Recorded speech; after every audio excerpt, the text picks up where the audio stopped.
Hello यात्री कृपया ध्यान दें। चलो बुलावा आया है, माता ने बुलाया है। जोर से बोलो। नमस्ते, मेरा नाम है मधु शर्मा। मैं दिल्ली में रहती हूँ और आज हम वृंदावन की यात्रा पर आए हैं। और ये वृंदावन में ही वैष्णो देवी मंदिर है, जो बहुत भव्य तो है ही, लेकिन बहुत ही अद्भुत है। बहुत सुंदर दृश्य है यहाँ। तो आप मेरे साथ बने रहें। मैं प्रयत्न करूँगी आपको पूरा मंदिर बहुत ही अच्छे तरीके से दिखा सकूँ। और आप जो आए हैं उन्हें तो पता ही होगा, लेकिन जो नहीं आए हैं वो भी देखें तो आना चाहें, या फिर ना भी आ पाएँ तो कम से कम इसको बिल्कुल ऐसे ही महसूस करें जैसे हम कर पा रहे हैं।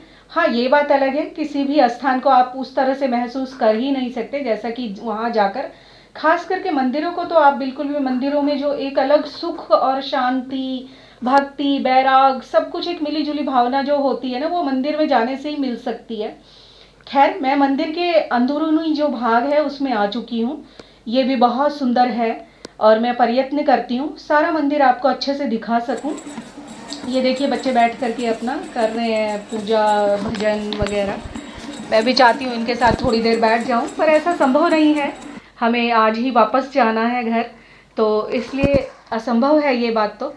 पर मंदिर बहुत सुंदर है और मुझे नहीं लगता कि इन्होंने कोई भी भगवान ना ऐसे छोड़े होंगे कि जो यहाँ पर विराजमान नहीं होंगे। वैसे तो ईश्वर तो एक ही होता है, हमारे सनातन धर्म में तो यही कहा गया है।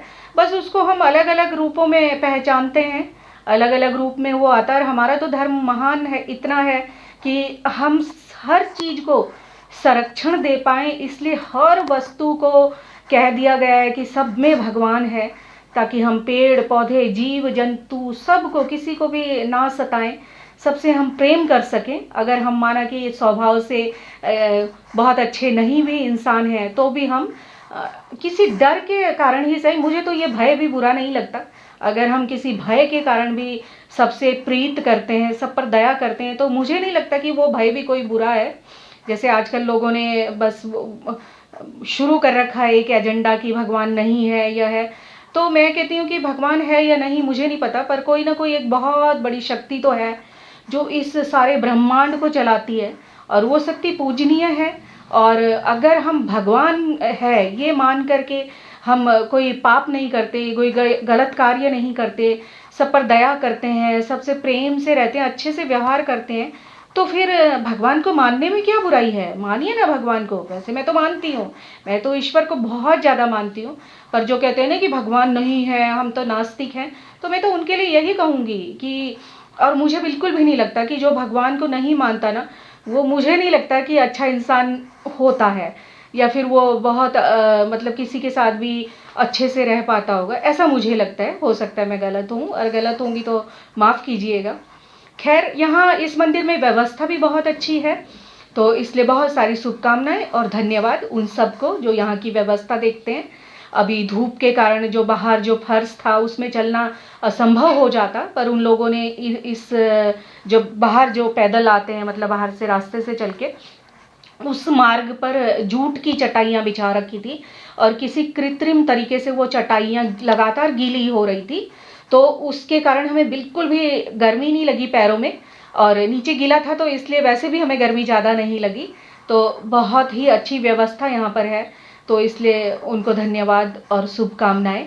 मैं उम्मीद करती हूँ कि हमेशा यहाँ पर ऐसी ही व्यवस्था बनी रहेगी, और भक्त लोग भी जो भी दर्शनार्थी यहाँ पर आएँ, तो मैं यही कहूँगी कि थोड़ा बहुत दान अवश्य करें, अपने पॉकेट के हिसाब से, अपनी सामर्थ्य के हिसाब से, क्योंकि मंदिरों को चलाने के लिए, इनकी व्यवस्था करने के लिए धन लगता है। ऐसी कोई व्यवस्था तो हो नहीं जाती। जैसे कि घर चलाने के लिए धन लगता है, वैसे ही मंदिरों को चलाने के लिए भी बहुत सारा पैसा खर्च होता है। और मैं तो कहती हूँ कि अगर सफाई की ही बात किया जाए तो इतने लोग यहाँ पर हैं, अगर सफाई रोज होती होगी, जाहिर है मंदिर में तो रोज ही सफाई करनी पड़ती है। रोज क्या, मुझे लगता है दो समय यहाँ पर होती होगी सफाई। तो उस सफाई के लिए ही बहुत ज़्यादा यहाँ पर धन की आवश्यकता होती होगी, बाकी रख रखाव के लिए तो होती ही होगी।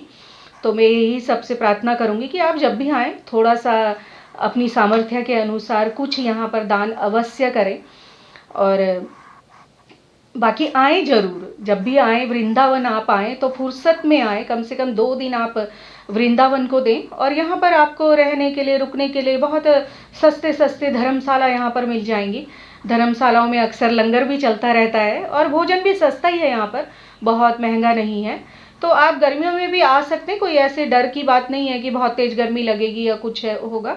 और गर्मियों में जब आप आएँ तो धूप में आप जा कर के नौका विहार करें। नौका विहार का भी एक अलग अलग ही आनंद है। मैंने अपना इस जो यात्रा है उसका आधा वीडियो मैंने पहले डाला है, तो उसमें मैंने नौका विहार के भी कुछ चलचित्र साझा किए हैं, वो देखिएगा आप अवश्य। ये हम गुफा में प्रवेश कर चुके हैं और गुफा का भी बहुत सुंदर नज़ारा है। मुझे ये नज़ारा सबसे, ये दृश्य, ये गुफा सबसे ज़्यादा भाती है। पूरा मंदिर तो अच्छा है ही है, लेकिन पता नहीं क्यों मुझे ये गुफा सबसे ज़्यादा आकर्षित करती है। और यहाँ पर जब भी आप आएँ थोड़ा इत्मीनान से चलें, नीचे पानी है। वैसे यहाँ पर भय नहीं है कोई भी, पानी है, पर फ्लोरिंग जो फर्श होती है वो इस तरह से की गई है, व्यवस्था वो इस तरह से बनाई हुई है कि फिसलने का भय नहीं है, पर फिर भी पानी है, तो थोड़ा सा आप ध्यान से चलें। और ये पानी मुझे लगता है कि शीतकाल, जब शीत ऋतु बहुत चरम सीमा पर होती होगी तो शायद ठंडा ज़्यादा हो जाता होगा। मैं शीत ऋतु में कभी आई नहीं, मैं कार्तिक मास में आई हूँ 2 बार, तो मुझे इतना अनुभव नहीं है, पर शायद उस समय ज़्यादा ठंडा हो जाता होगा, जनवरी माह तक मुझे लगता है। तो उस समय आप ना आएँ। वैसे मैं प्रयत्न करूँगी कि अब की बार मैं आऊँ जनवरी महीने में या दिसंबर में आऊँ, और फिर मैं जान सकूँ कि ये पानी ठंडा होता है, पैरों में मतलब चुभता है या नहीं, ठंडा पानी। क्योंकि मुझे ऐसा लगता है कि हो सकता है कि ये मंदिर जो कमेटी वाले हैं, व्यवस्था कर्मी हैं, तो कुछ ऐसी व्यवस्था करते होंगे माफ़ कीजिएगा, कुछ ऐसी व्यवस्था करते होंगे जैसे इन्होंने बाहर कर रखी है ना धूप से बचने के लिए, वैसे कुछ करते होंगे व्यवस्था। खैर, ये बाहर के नज़ारे हैं, बाहर का दृश्य भी बहुत सुंदर है। ये सारे कृत्रिम नज़ारे हैं, ये प्राकृतिक नहीं है।